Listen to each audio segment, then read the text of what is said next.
Il répond à des critères d'hygiène différents et il se fait une vertu en fait d'entretenir cette hygiène. Et à travers ce texte, on voit bien aussi, Rosine Leroux et Eugénie Briot, la question alors de la chimie, le parfumeur chimiste. Pourquoi chimiste ? Parce que il va y avoir des découvertes et des progrès incroyables au niveau justement à la fois de l'extraction du parfum, la distillation, des procédés de distillation. Parce qu'il faut dire que il y a une ville importante à citer, Rosine Leroux, Grasse. À Grasse, on produit la matière première. On y fabrique du produit semi-fini qui ensuite va être retransformé, mis en flacon, présenté, vendu à Paris. Et de nouveaux procédés justement de distillation, d'extraction de ces senteurs apparaissent peu à peu au cours du 19e siècle, Rosine Leroux. Alors, en fait, il y a donc, au XIXe siècle, il y a deux pôles à la parfumerie. Il y a Paris et Grasse. Et puis, un troisième va s'ajouter au cours du siècle dans la région lyonnaise, en fait, pour la chimie de synthèse. Donc, en fait, on améliore donc les procédés d'enfleurage, donc à froid puis à chaud. On améliore les procédés de macération. Allô ? Oui. De distillation. C'est bon. De distillation. Il y a des parfumeurs extrêmement inventifs, donc... la parfumerie est faite d'adaptation, donc beaucoup de ces parfumeurs brevettent également des appareils qu'ils adaptent de la parfumerie ou d'autres sciences, par exemple comme la boulangerie pour des moulins à fabriquer de la poudre. Donc en fait, par exemple le parfumeur Alphonse Pivert fait breveter une dizaine d'appareils en fait durant son existence, extrêmement important. Et il y a également beaucoup d'améliorations dans la fabrication des savons. Parce que pour asseoir leurs revenus, les parfumeurs, la plupart sont évidemment fabricants, généralistes, et le savon est fabriqué avec un très faible coût de revient. Donc la plupart d'entre eux, évidemment, fabriquent des savons pour lesquels les procédés sont mécanisés durant 50 ans à la fin du XIXe siècle. Et on a des gains de fabrication considérables qui font que le coût de revient d'un savon revient à presque rien. Oui, et cela, évidemment, ça tient aussi à l'usage de la glycérine, à de nouveaux procédés comme le procédé Solvay, Rosine Leroux, c'est cela ? Voilà, alors il y a le procédé Solvay, la glycérine, donc dont notamment Gelée se fait une spécialité, puisqu'il travaille avec un chimiste très tôt qui s'appelle Devers et qui dépose en fait un certain nombre de brevets et de marques sur des produits à la glycérine. Et il y a également donc les procédés d'extraction donc par solvant volatile, dont Eugénie peut également, je pense, parler, voire même peut-être mieux que moi. Et puis également l'éclosion de la chimie donc organique et puis de la chimie de synthèse. Oui, et tout cela, évidemment, transforme dans la deuxième moitié du 19e siècle tous ces produits de parfumerie. On écoute un texte lu par Elsa Dupuis, tiré du livre des parfums de 1870, signé Eugène Rimel. Et justement, c'est la question d'une rivalité internationale autour de ce produit, le savon. Les savons allemands sont presque tous très mauvais. Se fabriquant avec l'huile de coco qui leur procure une surface marmoréenne et une mousse abondante, mais qui laisse sur la peau une odeur infecte. Nous qui sommes doués, malheureusement dans certains cas, d'un odorat très sensible, nous pouvons facilement reconnaître à 1 mètre de distance les mains qui en ont fait usage.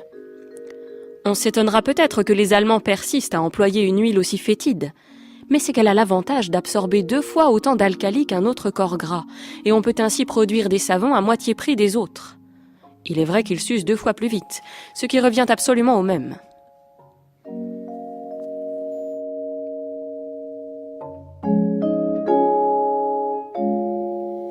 Alors, on vient d'entendre ce texte du livre des parfums, 1870, d'Eugène Rimel, Eugénie Briot. Là, on voit bien qu'il y a une bagarre internationale autour de la suprématie sur le savon, mais aussi sur le parfum. Cette bagarre a commencé au XVIIIe siècle avec la savonnerie anglaise, c'est cela, et elle continue tout au long du XIXe, avec là, en l'occurrence, ce caractère infect des savons fabriqués grâce à l'huile de coco par les Allemands de l'autre côté du Rhin. Voilà, c'est une guerre qui s'étend vraiment sur toute la durée du XIXe siècle et qu'il est très amusant de suivre parce que l'ennemi change, l'ennemi évolue. évolue en fonction Il y a une géopolitique du savon et du parfum.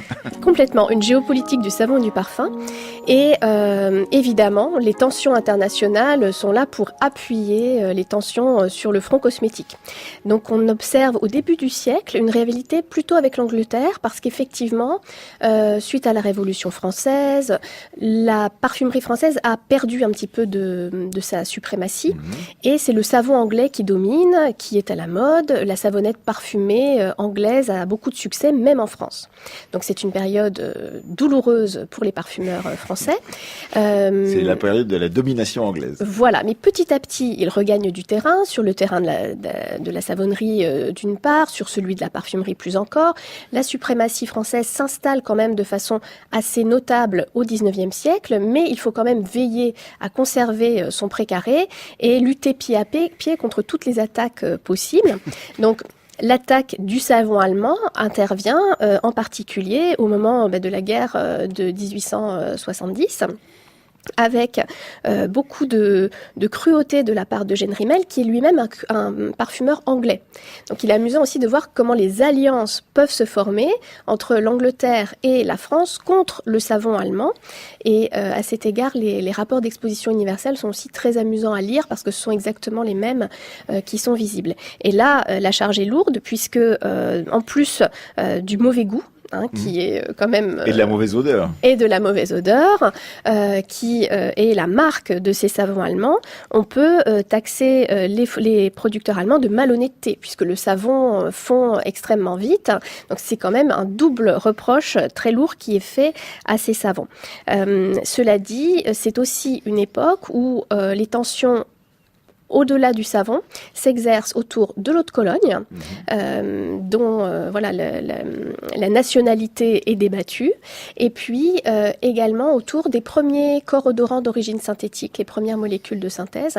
Et là, la France exprime à travers les savons sa crainte concernant aussi ces deux autres terrains. D'autant, Eugénie Briot, que en fait, la chimie allemande est bien en avance justement sur la création de parfums synthétiques, et la France le sait, évidemment. Alors, la chimie allemande est très en pointe sur ces sujets-là.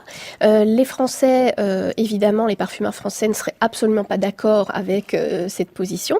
Et puis, de fait, certains chimistes français sont aussi très présents sur ce front des synthétiques. Je pense en particulier à Georges Delair, qui a fondé les Fabriques Delair en 1876 et qui propose dès le dernier quart du 19e siècle la vanilline, puis les ionones. Donc, ils fabriquent des corps de synthèse très importants pour les parfumeurs. Cela dit, dans un climat de tension entre la France et l'Allemagne, en permanence, les craintes des parfumeurs et des chimistes français s'expriment et en permanence, on repousse l'ennemi pour conserver sa suprématie. Oui, et cette géopolitique s'exerce évidemment dans le domaine du savon, vous venez de le dire, mais aussi dans le domaine d'un produit dont on ne sait d'où il est originaire. Est-ce l'Italie, est-ce l'Allemagne ou est-ce encore la France? Évidemment, il s'agit de l'eau de Cologne, un texte lu par Elsa Dupuis. La maison Roger et Gallet en parle dès 1878. Nous croyons enfin devoir rappeler que, contrairement à l'opinion de quelques personnes, la réputation de l'eau de Cologne Jean-Marie Farina n'est pas allemande. Elle est toute française. Et elle date du moment où notre prédécesseur, M. Jean-Marie Farina, est venu se fixer à Paris, rue Saint-Honoré 247, au commencement de ce siècle. Les produits qui entrent dans la fabrication de l'eau de Cologne, plantes aromatiques distillées après infusion dans l'esprit de Montpellier, sont tous français. Le mot « eau de Cologne » est resté en français dans toutes les langues, à Cologne même.